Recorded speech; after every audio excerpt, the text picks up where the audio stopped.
spiritual enlightenment, or did you have a spiritual awakening, or did you have, like in my case, a spiritual breakdown?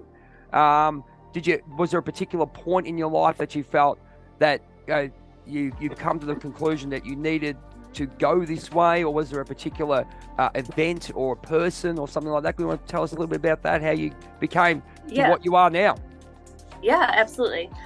So back in 2016, I was in a very abusive relationship, which at the time I had no idea that I was, which looking back now, though, it was very obvious for a lot of years before like consciously becoming aware of it. Yep.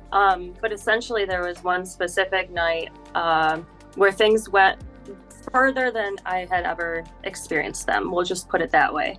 Yep. And so essentially by the end of that night, I was really questioning my reality and trying to figure out, how did I end up in this position? I also was having an out-of-body experience during the whole evening. And so I was actually... Can you explain a bit about that, how you had that went, an out-of-body experience? Like, was it like an astral travel, or was it... did you feel like when you were asleep, did you feel like you left your body or something like that? So essentially, like, it was basically during a bunch of altercations when my partner at the time had come home.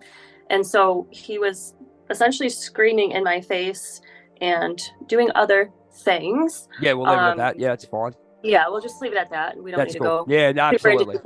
Yeah, but essentially, like, while he was screaming in my face, it was almost as if, like, my entire consciousness and spirit just leapt out of my body and was, like, in the corner of the room watching what was happening. Can you tell us a little bit about that? Because a lot of people come...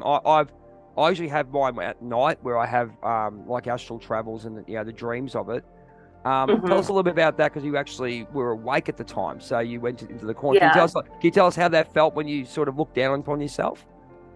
I felt... It's actually very interesting. It was as if I was witnessing 4-year-old me with my mother, who was also basically... this partner at the time, this ex of mine, was like a mirror of my mother. So it was almost like dating my mother. Wow. And so it was like this instantaneous moment where I realized, holy crap, I am in an abusive relationship. Oh my God. And and so I don't know how else to explain it other than it felt like as if I was physically watching it all happening from the other side of the room. And that's not the first time that's happened. But it was the first time. So you could do that. So you've when you get into I obviously know I studied the shadow.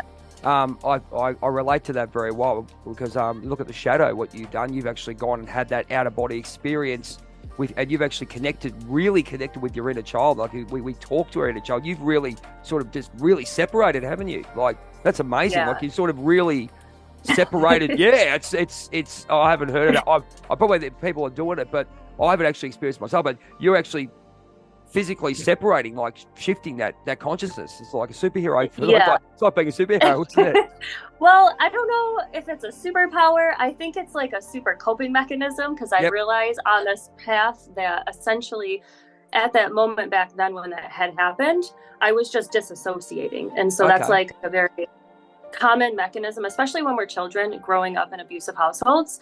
If we can't fight or flight, meaning we can't, fight our parents or run away, a lot of times we'll freeze. And so a lot of people that have experienced a freeze state within their nervous system, like a lot throughout their childhood, I'm sure if they are doing their inner child healing and stuff, they can actually look back and see that they also have the same experience that I just shared, where you disassociate. So it's like, I don't know if it's a superpower. Like, I just somehow knew how to do that as a child. It's sort of like, it's sort of like you got the shadow there. So you've got your programming. So you've got your coping mechanism and your programming that your subconscious mind has actually put into you, and you've been obviously, recreating that throughout your life. But it came to a point, didn't it? It sounds like it came to a point where that's amazing.